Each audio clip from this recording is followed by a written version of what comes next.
രാഹുൽ മാങ്കൂട്ടത്തിൽ MLA-ക്കെതിരായ രണ്ടാമത്തെ ലൈംഗിക പീഡന കേസിൽ മുൻകൂർ ജാമ്യം നൽകിയതിനെതിരെ അപ്പീൽ നൽകാൻ പ്രോസിക്യൂഷൻ തയ്യാറായിരിക്കുന്നു. ഹൈക്കോടതിയിൽ ഇന്ന് അവർ അപ്പീൽ നൽകാൻ സാധ്യതയുണ്ട്. ജാമ്യം ലഭിച്ചതുകൊണ്ട് ഇന്ന് പാലക്കാട് രാഹുൽ മാങ്കൂട്ടത്തിൽ വോട്ട് രേഖപ്പെടുത്താൻ എത്തുമെന്നാണ് പ്രതീക്ഷ. ഉമേഷ് ബാലകൃഷ്ണൻ തിരുവനന്തപുരത്ത് നിന്ന് ചേരുന്നു. Umesh, good morning. ശരിക്കും രാഹുൽ മാങ്കൂട്ടത്തിൽ എന്തായാലും ഇന്ന് വോട്ട് ചെയ്യാൻ പാലക്കാട് ഇറങ്ങും. കാര്യം അദ്ദേഹത്തിന് ജാമ്യം കിട്ടിയിട്ടുണ്ട്. എന്നാൽ ഈ പ്രോസിക്യൂഷൻ തീരുമാനിച്ചിട്ടുണ്ട് അദ്ദേഹത്തിൻ്റെ ജാമ്യം റദ്ദാക്കാനുള്ള അപേക്ഷ കൊടുക്കാൻ. വിവരങ്ങൾ എന്തൊക്കെയാണ്? ചില സാഹചര്യങ്ങൾ കൂടി, അതായത് സാധാരണഗതിയിൽ വേണമെങ്കിൽ ഇന്നലെ ഓൺലൈനായി തന്നെ ഈ പ്രോസിക്യൂഷന് ഹൈക്കോടതിയിൽ അപ്പീൽ നൽകാമായിരുന്നു. പക്ഷേ ഇന്നലെ നൽകിയിട്ടില്ല. നിയമവിഷയങ്ങൾ കൂടി കൃത്യമായി പരിശോധിച്ച ശേഷം, അതായത് ഹൈക്കോടതിയിൽ നിന്ന് ഏതെങ്കിലും രീതിയിലുള്ള തിരിച്ചടി ഉണ്ടാകുമോ എന്നുള്ള കാര്യം കൂടി ഇപ്പോൾ പ്രോസിക്യൂഷൻ പരിശോധിക്കുന്നുണ്ട്. സർക്കാർ നിർദ്ദേശത്തെ തുടർന്നാണ് നിയമ വിദഗ്ധരുമായി കൂടിയാലോചന നടത്തുന്നത്.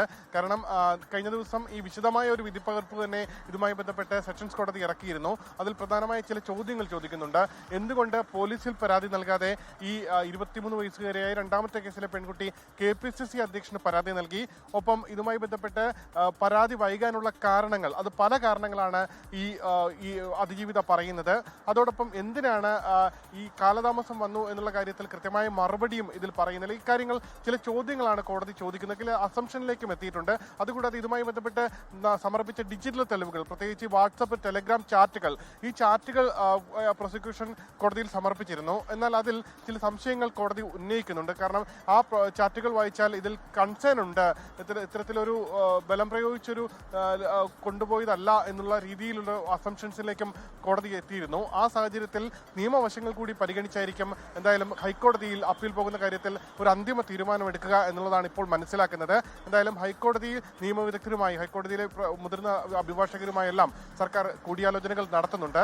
ഈ ഏകദേശം 12 പേജുള്ള വിധിപ്പകർപ്പാണ് ഇതുമായി ബന്ധപ്പെട്ട് പുറത്തു വന്നിരിക്കുന്നത്. എന്തായാലും നിയമവിദഗ്ധരുമായി കൂടിയാലോചിച്ച ശേഷം മാത്രമേ അന്തിമ തീരുമാനമെടുക്കൂ. അതേസമയം പാലക്കാട് രാഹുൽ മാങ്കൂട്ടത്തിൽ നിന്ന് എത്തുമെന്നാണ് കരുതുന്നത്. 24 നമ്പർ ബൂത്തിലാണ് രാഹുൽ മാങ്കൂട്ടത്തിൽ പാലക്കാട് വോട്ട് ചെയ്യാൻ വോട്ടുള്ളത്. അദ്ദേഹവുമായി ബന്ധപ്പെട്ട വൃത്തങ്ങൾ പറയുന്നത് ഇന്ന് ഉച്ചയോടുകൂടി തന്നെ പാലക്കാട് എത്തി വോട്ട് രേഖപ്പെടുത്തുമെന്നുള്ള വിവരമാണ് പുറത്തു വരുന്നത്. പക്ഷേ അദ്ദേഹത്തിന്റെ പ്രതികരണമാണ് ഏറ്റവും നിർണായകം. കാരണം കോൺഗ്രസിൽ നിന്ന് അദ്ദേഹത്തെ പുറത്താക്കിയ ശേഷം കോൺഗ്രസിലെ എല്ലാ നേതാക്കളും പറഞ്ഞത് MLA സ്ഥാനം രാഹുൽ മാങ്കൂട്ടത്തിൽ രാജിവെക്കുന്നതാണ് നല്ലത് എന്നുള്ളതാണ്. സ്വാഭാവികമായി ഇതുമായി ബന്ധപ്പെട്ടുള്ള പ്രതികരണങ്ങൾ രാഹുലിന്റെ ഭാഗത്തുനിന്ന് വരാനുണ്ട്. അതെല്ലാം ഇന്ന് വരുമെന്നാണ് കരുതുന്നത്. ഉമേഷ് ബാലകൃഷ്ണനാണ് വിവരങ്ങൾ നൽകിയത്. Thank you Umesh. ലോകത്തെവിടെയായാലും ഏത് സമയത്തും 24 വാർത്തകളും ഓഗ്മെന്റഡ് റിയാലിറ്റി പാക്കേജുകളും എക്സ്പ്ലെയിനറുകളും വിശദമായി കാണാൻ ഞങ്ങളുടെ YouTube ചാനൽ നിങ്ങൾക്ക് സബ്സ്ക്രൈബ് ചെയ്യാം.